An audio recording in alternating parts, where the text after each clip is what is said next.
Ta parole, une lampe à mes pieds, une lumière sur mon sentier, me guide et me sauve du péché et me montre la voie du ciel. Je sais ta parole dans mon cœur pour ne pas pécher contre toi, pour ne pas pécher, pour ne pas pécher. Je sais ta parole dans mon cœur. Ô Seigneur, ta parole subsiste, établie toujours là-haut. Ta fidélité à tout temps demeure la même pour toujours. Je sais ta parole dans mon cœur pour ne pas pécher contre toi, pour ne pas pécher, pour ne pas pécher. Je sais ta parole dans mon cœur. Le matin, à midi, le soir, je te donnerai des louanges, car tu es ma portion, Seigneur. Tu le seras toute ma vie. Je sais ta parole dans mon cœur pour ne pas pécher contre toi, pour ne pas pécher, pour ne pas pécher. Je sais ta parole dans mon cœur, pas celui dont parle l'Écriture. Sauveur, étoile du matin, le salut, la paix sont donnés à ceux qui étaient perdus. Je sais ta parole dans mon cœur, mon Dieu, pour ne pas pécher contre toi, pour ne pas pécher, pour ne pas pécher. Je sais ta parole dans mon cœur. Éternel des amis, nous te bénissons pour ce moment merveilleux. Merci pour toute ta grâce. Merci pour ton soutien de tous les jours. Merci pour ta parole que tu as rendue disponible pour nous illuminer, pour nous éclairer, pour nous guider, pour nous conduire, pour nous montrer ta volonté. Nous voulons encore considérer ta parole. Seigneur, enseigne-nous dans le nom de Jésus-Christ. Merci pour tout ce que tu nous fais. Au nom puissant de Jésus-Christ, nous avons prié. Amen. Très chers bien-aimés, soyez bénis. Comme je l'ai annoncé depuis un moment, je voudrais donner une série d'enseignements sur le mariage. Et vous avez déjà eu le premier qui est intitulé « Connaître son partenaire de vie ». Maintenant, je voudrais considérer les erreurs fondamentales à éviter. Les erreurs fondamentales à éviter. Lorsque tu veux te marier selon la voie de Dieu, il y a des erreurs à ne pas commettre. Considérons d'abord Josué chapitre 1 verset 8. Josué chapitre 1 verset 8. Est-ce que vous avez votre copie de la Bible à côté? Ouvrez avec moi dans Josué chapitre 1 verset 8. Un passage que plusieurs connaissent. Des gens sont capables de réciter ce verset par cœur. Mais qu'est-ce qu'ils en font? Josué 1, verset 8, la parole de Dieu déclare que ce livre de la loi ne s'éloigne point de ta bouche. Médite-le jour et nuit pour agir fidèlement selon tout ce qui y est écrit. Vous voyez? Pour agir fidèlement selon tout ce qui est écrit. Car c'est alors que tu auras du succès dans tes entreprises. C'est alors que tu réussiras. Le mariage est une entreprise. Le mariage est un projet. Et pour réussir, il faut connaître le chemin. Il faut marcher conformément au chemin, aux préceptes établis par Dieu pour ne pas commettre des erreurs. Les erreurs sont fatales. Lorsque tu commets une erreur dans le domaine du mariage, cette erreur est fatale. Ça veut dire quoi? Tu vas ramasser les pots cassés. Lisons Esdras chapitre 7, verset 10. Esdras chapitre 7, verset 10. Est-ce que vous avez votre Bible à côté? Ouvrez avec moi dans Esdras chapitre 7, verset 10. La Bible nous dit dans Esdras 7, 10, car Esdras avait appliqué son cœur à étudier et à mettre en pratique la loi de l'Éternel. À étudier et à mettre en pratique la loi de l'Éternel. Mais pourquoi? Pour ne pas faire des erreurs. Pourquoi? Pour ne pas commettre des bévues. Pourquoi? Pour ne pas violer la volonté de Dieu. Pourquoi? Pour rester fidèle au plan établi par Dieu. Car Esdras avait appliqué son cœur à étudier et à mettre en pratique la loi de l'Éternel et à enseigner au milieu d'Israël les lois et les ordonnances. Non seulement il étudiait et appliquait la parole de Dieu, mais lui-même l'enseignait encore à d'autres. Il l'enseignait encore à d'autres. Celui en qui l'Esprit de Dieu brûle, celui en qui le Saint-Esprit est en mouvement, il ne peut jamais rester tranquille. Il enseigne la parole de Dieu. Quand notre Seigneur Jésus-Christ était venu, il enseignait la parole de Dieu. Quand il est parti, les apôtres, Pierre, Jacques, Jean et autres, ils enseignaient la parole de Dieu. Quand le Seigneur a saisi Paul sur la voie de Damas et il a fait de lui un instrument redoutable, il enseignait la parole de Dieu. Seule la parole de Dieu peut nous montrer les erreurs cardinales à éviter.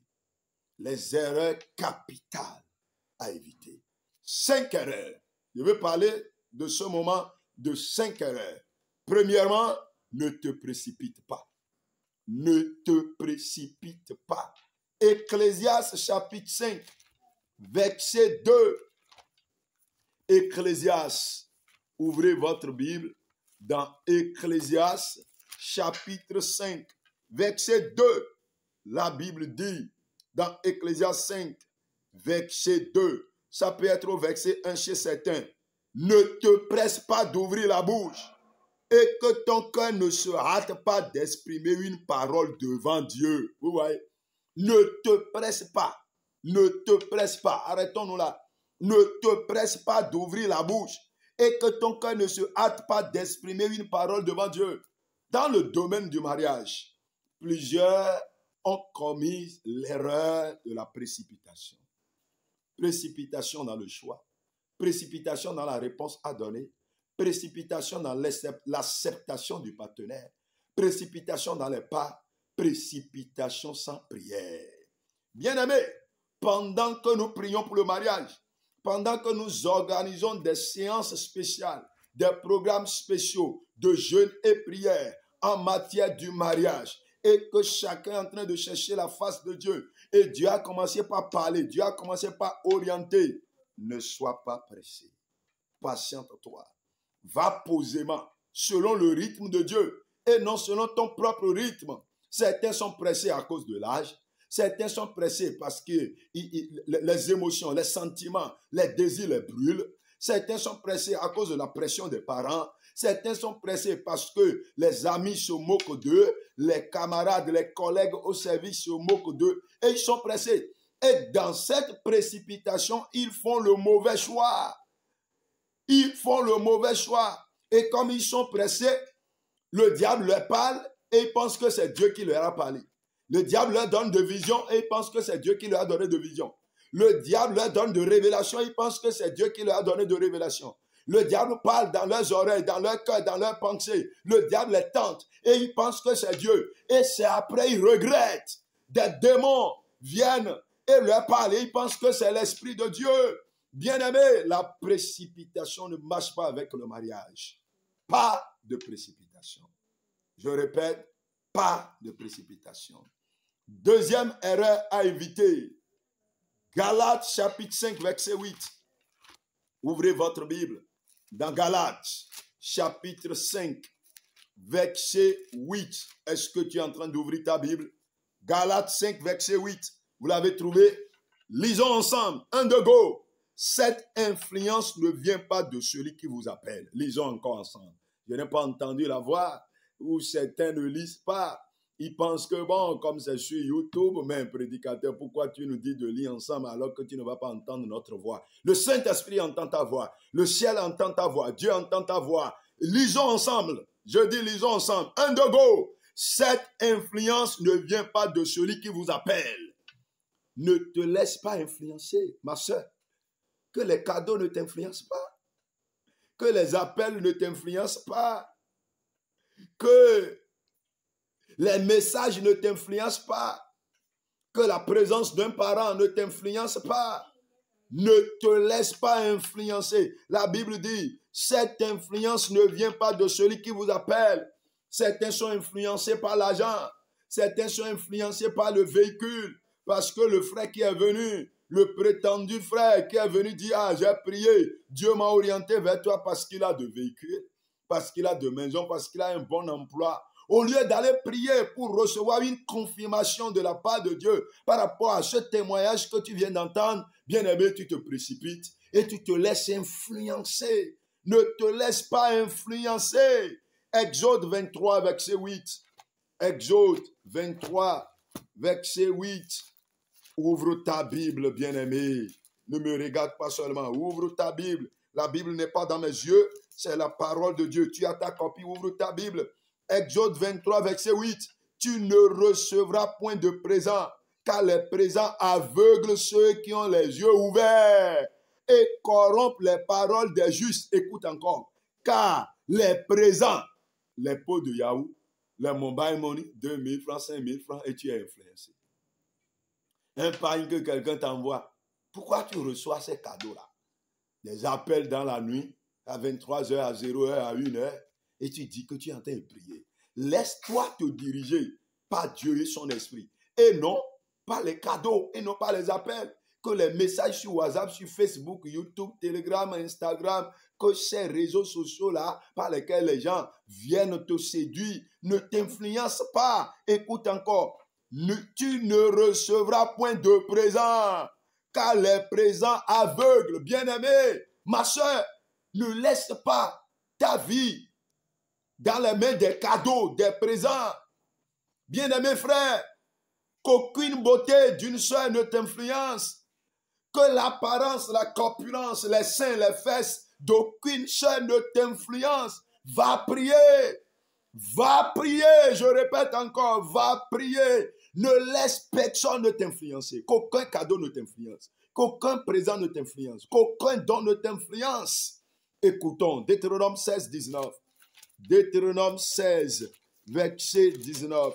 Deutéronome 16, 19. La Bible dit, tu ne porteras atteinte à aucun droit. Tu n'auras point égard à l'apparence des personnes. Tu entends? Tu n'auras point égard à l'apparence des personnes. Et tu ne recevras point de présent, car les présents aveuglent les yeux des sages et corrompent les paroles des justes. Mais il y a des bien-aimés, parce que quelqu'un est venu offrir un cadeau à son papa, parce que quelqu'un est venu offrir quelque chose à ses frères et sœurs, et après ce bien-aimé-là revient pour dire, bon, j'ai prié, Dieu m'a orienté vers toi, et tu acceptes au nom des cadeaux, au nom des dons, au nom des visites, au nom des appels, au nom des messages, tu acceptes. As-tu prié? Celui à qui tu es en train d'accepter pour te marier là, as-tu prié d'abord? Celui qui est venu te dire, oui, Dieu m'a orienté vers toi là. Est-ce que toi, tu as prié pour recevoir une confirmation avant d'accepter, avant de livrer ton âme, ton cœur, ton esprit, ta pensée? Depuis que celui-là t'a envoyé de message, tu es troublé et tu ne pries pas. Mais quel dot, quel cadeau on a donné à tes parents si tant et tu veux vendre ton âme. Ne te laisse pas influencer. Deuxième erreur, c'est ça, ne te laisse pas influencer. Troisième erreur à éviter, ne mets pas ton cou sous un joug étranger. Ne mets pas ton cou sous un joug étranger. 2 Corinthiens chapitre 6 verset 14. 2 Corinthiens 6 verset 14. Vous l'avez trouvé? Ouvrez votre Bible. 2 Corinthiens 6 verset 14. Ne vous mettez pas avec les infidèles sous un joug étranger, car quel rapport y a-t-il entre la justice et l'iniquité? Ou qu'y a-t-il de commun entre la lumière et les ténèbres? Quel accord y a-t-il entre Christ et Bélial? Ou quel part a le fidèle avec l'infidèle? De ces versets, nous comprenons que un enfant de Dieu ne peut pas aller épouser un pécheur. Oh!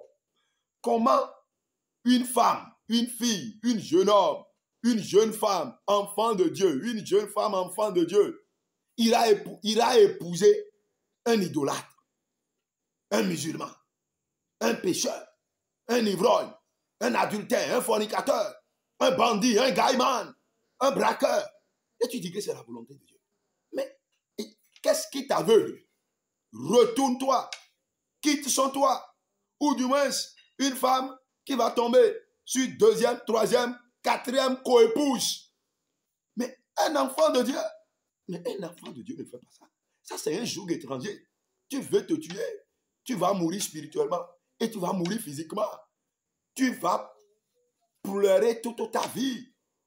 Tu vas te lamenter toute ta vie. Il ne faut pas mettre la tête sous un joug étranger. Deutéronome chapitre 7.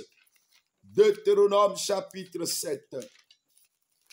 Deutéronome chapitre 7, verset 3. Deutéronome 7, verset 3. Tu ne contracteras point de mariage avec ces peuples. Tu ne donneras point tes filles à leurs fils. Et tu ne prendras point leurs filles pour tes fils. Car ils détourneraient de moi tes fils qui serviraient d'autres dieux. Et la colère de l'Éternel s'enflammerait contre vous. Il te détruirait promptement. Mais comment tu peux aller épouser un pécheur? Comment tu peux rentrer dans une relation de mariage avec un fornicateur, un ivrogne, un adultère, un chrétien, une chrétienne qui épouse un pécheur? Mais comment ça? La lumière ne marie pas les ténèbres. La lumière ne marie pas l'obscurité. Il n'y a pas eu une alliance entre le temple de Dieu et le temple des idoles. Ne savez-vous pas que vous êtes le temple du Saint-Esprit et que vous ne vous appartenez pas à vous-même? C'est ce que la parole de Dieu nous déclare. Donc, troisième erreur à éviter, ne mets pas ta tête sous un joug étranger. Ceux qui t'envoient de messages et tu acceptes, tu ne sais même pas qui il est. Est-ce un démon? La Bible dit celui qui pêche est du diable. Et tu veux marier celui qui est du diable. Tu dis que tu es un enfant de Dieu. Et tu veux marier celui qui est du diable. Tu n'auras jamais la paix. La Bible dit, il n'y a pas de paix pour le méchant. Mais si tu es dans le péché, pas de paix pour toi. Si tu entres sous le toit d'un pécheur, il veut simplement savoir qui tu es, il veut te connaître. Après t'avoir connu, c'est fini, tu deviens un ballon à jouer. Ne mets pas ta tête sous un joug étranger. Quatrième erreur à éviter. Ne ferme pas tes oreilles au conseil. Ne ferme pas tes oreilles au conseil. Proverbe 12, verset 5. Mais il y a des gens, à cause du mariage, c'est fini, on ne veut plus écouter aucun conseil. On tourne dos au pasteur, on tourne dos à ses dirigeants. On dit non, ces gens-là, ils nous imposent des lois, ils nous imposent des principes, des préceptes que eux-mêmes ou bien personne ne peut respecter. Et tu tournes dos au conseil. Et tu veux mener ta vie. Attention. Écoute-moi bien. Attention. Reviens à Dieu. L'Esprit de Dieu te dit ce soir, en ce moment particulier, reviens à Dieu. Proverbe 12, verset 5. La Bible dit, les pensées des justes ne sont qu'équité. Les desseins des méchants ne sont que fraude. Verset 6. Les paroles des méchants sont des embûches pour verser le sang, mais la bouche des hommes droits est une délivrance. La bouche des hommes droits est une délivrance. La bouche des dirigeants, des pasteurs, de ceux qui sont guidés par l'Esprit de Dieu est une délivrance. C'est une délivrance. Ne tourne pas dos au conseil. Proverbe 19, verset 20. Proverbe 19, verset 20. Écoute les conseils et reçois l'instruction afin que tu sois sage dans la suite de ta vie. Écoute des conseils. Écoute des conseils. Je dis bien, écoute des conseils. Est-ce que tu cherches des conseils auprès des serviteurs de Dieu, inspirés, qui cherchent coûte que coûte à respecter la parole de Dieu? Est-ce que tu cherches des conseils? Écoute des conseils. Ne tourne pas dos à tes pasteurs. Ne tourne pas dos à tes dirigeants. Ne tourne pas dos à la Bible. Écoute des conseils. Jérémie 7, 24. Jérémie chapitre 7, verset 24. La Bible dit, et ils n'ont point écouté, ils n'ont point prêté l'oreille, ils ont suivi les conseils, les penchants de leur mauvais cœur. Ils ont été en arrière et non en avant. Tu entends? Ils ont été en arrière et non en avant. Plusieurs sont en arrière aujourd'hui. Plusieurs ont retardé leur vie. Plusieurs se trouvent dans des situations embarrassantes, lamentables, des situations d'agonie, parce qu'ils ont rejeté des conseils. Ils n'ont pas cherché à écouter des conseils. Quand on les appelle, on leur donne des conseils. Ils s'amusent, ils prennent ces conseils à la légère. Et aujourd'hui, ils regrettent. Ma prière est que toi aussi, tu ne regrettes pas comme eux. Dernière erreur à éviter. 5e erreur. N'attends pas le dernier jour. N'attends pas le dernier jour. Proverbe 6, verset 6. Il y a des gens qui disent non, moi je ne suis pas encore âgé. Non, j'attends. Quand mon mariage sera proche là, je vais me préparer pour la dot. N'attends pas le dernier jour. Mais tu vas te marier un jour, commence pas à te préparer. Commence pas à te préparer pour la dot. Commence pas à préparer tout ce dont tu auras besoin. Tu es femme, est-ce que tu as de cuillères, tu as de plats, tu as de pagnes, tu as de chaussures, tu as de foulards, tu as de valises? Mais n'attends pas le dernier jour. Aujourd'hui, par la grâce de Dieu, tu trouves 2000, tu trouves 3000, tu trouves 5000 et tu prends ça pour payer à manger, pour payer crédit, pour faire de n'importe quoi. N'attends pas le dernier jour. Commence par te préparer. Mon frère bien-aimé, tu vas doter ta femme. Mais il ne faut pas attendre le dernier jour. Tu sais que tu vas donner de pain comme dot. Tu sais que tu vas donner de foulard. Tu vas donner de valises. Tu vas donner de l'argent. Tu vas donner de boissons sans alcool. Je dis bien boissons sans alcool. Tu sais que tu vas donner tout ça là. Mais cela nécessite des moyens. N'attends pas le dernier jour. Commence par te préparer un peu. Proverbe 6, verset 6. Proverbe 6, verset 6. Va vers la fourmi paresseuse. Considère ses voies et deviens sage. Elle n'a ni chef, ni inspecteur, ni maître. Ouais, la fourmi n'a même pas de pasteur. La fourmi n'a pas de conseiller. La fourmi n'a pas de superviseur. La fourmi n'a pas de maître. C'est ce que la Bible nous dit. Mais le verset 8 nous dit quoi? Elle prépare en été sa nourriture. Elle amasse pendant la moisson de quoi manger. Paresseux, jusqu'à quand seras-tu couché? Quand te lèveras-tu de ton sommeil? N'attends pas le dernier jour. Des gens sont surpris après. Lorsque l'Église proclame le mariage et fixe un jour pour le mariage, ils sont surpris. Il n'y a pas d'habits, il n'y a pas de chaussures, il n'y a pas d'argent, la dot n'est pas prête, rien n'est prêt. Et c'est en ce moment-là, on prie, on s'agenouille, on court à gauche, à droite, on fait des appels, on fait des prêts et on est embarrassé. Et ce qui doit être un sujet de joie, sujet d'allégresse, devient un poids, un fardeau, devient un joug. Et on se met en colère, on s'énerve, on est frustré jusqu'au jour de mariage. Non, n'attends pas le dernier jour. Que le Seigneur te bénisse. Première erreur à éviter, ne te précipite pas. Deuxième erreur à éviter, ne sois pas influencé. Ne laisse personne t'influencer. Troisième erreur à éviter, ne mets pas ton cou sous un joug étranger. Quatrième erreur à éviter, ne ferme pas tes oreilles au conseil. Cinquième erreur à éviter, n'attends pas le dernier jour. Que l'Esprit de Dieu t'aide à mettre tout cela en pratique dans le nom de Jésus-Christ. Heureux serez-vous pourvu que vous les mettiez en pratique. Prions maintenant. Notre Père qui est dans les cieux, nous te remercions pour ce merveilleux enseignement que tu nous as donné. Accorde la grâce à tout un chacun de les mettre en pratique. Accorde la grâce à tes enfants d'éviter toutes ces erreurs et d'autres encore que ton esprit les aidera à comprendre. Pendant que chacun se prépare, pendant que chacun prie, certains ont déjà commencé le processus. Certains sont à la phase de la prière pour connaître leur partenaire de vie. Certains sont en train de préparer la dot, d'autres se préparent même pour le jour de mariage. Quel que soit le niveau de chacun, Saint-Esprit aide-les, guide-les, dirige-les, soutiens-les. Vous ne ferez pas d'erreur. L'Esprit de Dieu t'aidera à ne pas commettre ces erreurs-là. Père Céleste, merci. Confirme cette prière pour la gloire de ton nom. C'est dans le puissant et précieux nom de notre Seigneur Jésus-Christ, nous avons tous prié. Et tout le monde dit Amen.